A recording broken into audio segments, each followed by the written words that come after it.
In this video, I'm going to show you how to change your name on the Threads app. Launch the Threads app. In the bottom right corner, tap on the profile icon.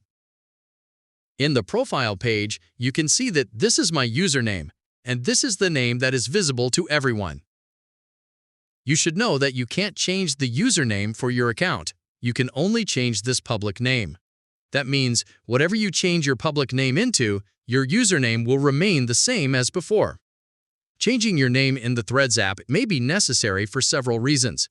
Users might want to update their display name to reflect a new personal or professional identity, such as after a name change, rebranding, or simply to match their username across social media platforms for consistency.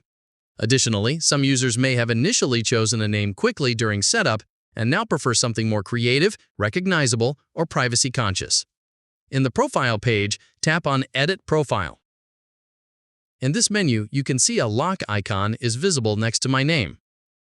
If I tap on the name, it says that my name and username are synced with Instagram and can only be changed there.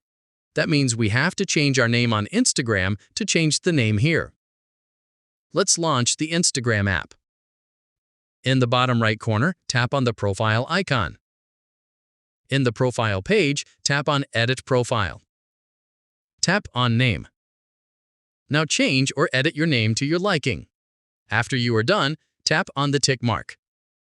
A pop-up should appear stating that after changing the name, you cannot change your name again for 14 days.